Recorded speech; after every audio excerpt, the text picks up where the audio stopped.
প্রিয় দর্শক, আসসালামু আলাইকুম ওয়া রাহমাতুল্লাহি ওয়া বারাকাতুহু। পবিত্র রমজান মাস উপলক্ষে সবাইকে জানাই রমজানুল মোবারক। আজকে আমি গ্রামের বাড়িতে আপনাদেরকে একটি ছোট দেখাবো। ছোট্ট একটি বাড়ি দেখাবো। বাড়ির পাশাপাশি গ্রামে কিভাবে চাষাবাদ করা হয় এবং কি হয় একসাথে গ্রামের মানুষ কেন সুখী থাকে সেটা দেখানোর চেষ্টা করব ইনশাআল্লাহ। তো আশা করি দর্শক ভিডিও শেষ পর্যন্ত থাকবেন। তো দেখতে পাচ্ছেন এখানে নতুন ধান লাগানো হয়েছে। মাত্র কয়েকদিন থেকে ধান লাগানো হয়েছে। ধানগুলো মাত্র ১ সপ্তাহের মধ্যেই দেখবেন সবুজ আকার ধারণ হয়ে যাবে। আর ওই পাশে যেগুলো দেখতে পাচ্ছেন বড় বড়, এগুলো ভুট্টা লাগানো হয়েছে। ভুট্টাগুলো এখন মিল্কিং স্টেজে এসেছে, ভুট্টাতে অলরেডি ফুল এসেছে। আর এখানে দেখতে পাচ্ছেন এগুলো হচ্ছে তিতা করলা গাছ।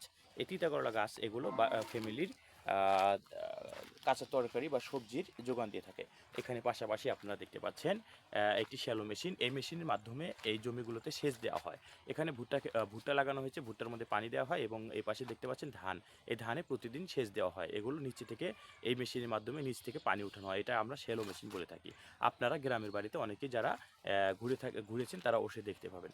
আর পাশাপাশি এখানে ছোট্ট একটি সবজির জন্য বাগান করা হয়েছে। আর এই সবজির বাগানটি অত্যন্ত সুন্দর। আপনারা দেখলে আপনাদের কাছে অবশ্যই ভালো লাগবে। দেখেন টমেটো গাছ লাগানো হয়েছে। এখানে কি পরিমাণ টমেটো হয়েছে, মাশাআল্লাহ সুন্দর। এখানে দেখেন আরও অত্যন্ত সুন্দর সুন্দর টমেটো হয়েছে। আমি এখানে আরও দেখাই, এখানে একটি টমেটো গাছে কতগুলো টমেটো এসেছে, মাশাআল্লাহ। আপনি দেখলে অবশ্যই মাশাআল্লাহ বলবেন। আল্লাহর কি নিয়ামত, দেখেন কতগুলো টমেটো হয়েছে এখানে। দেখেন একটা ফ্যামিলির জন্য এরকম একটি টমেটো গাছই কিন্তু যথেষ্ট। তারপরেও এখানে মাশাআল্লাহ অনেকগুলো টমেটো গাছ আছে। পাশাপাশি দেখতে পাচ্ছেন এখানে বেগুনের গাছ লাগানো হয়েছে। এই দেখুন বেগুন গাছ। বেগুন গাছে এখন বেগুনগুলো আসেনি, বেগুন আসবে ইনশাআল্লাহ। মাটিগুলো শুকনো হয়ে গেছে, এখানে পানি দিলে ঠিক হয়ে যাবে। এখন পানি দিচ্ছি না, তার কারণ হচ্ছে এখানে পেঁয়াজ লাগানো হয়েছে। আপনারা দেখতে পাচ্ছেন মাশাআল্লাহ অনেক সুন্দর সুন্দর পেঁয়াজ হয়েছে। দেখেন কি মোটা মোটা পেঁয়াজের গাছ। এই পেঁয়াজের গাছগুলো উপরে মোড়া দেখছেন, তার মানে হচ্ছে যে পেঁয়াজগুলোর নিচে পরিপূর্ণ হয়ে গেছে।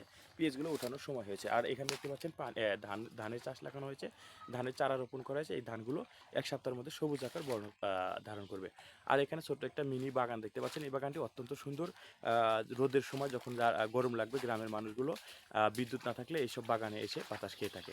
তো দর্শক, এই বাগানটি যদি আপনাদের ভালো লাগে অবশ্যই একটি লাইক দেবেন এবং কমেন্টে বলে দেবেন কেমন লেগেছে পুরো পরিবেশটি। ধন্যবাদ সবাইকে। আসসালামু আলাইকুম ওয়া রাহমাতুল্লাহ।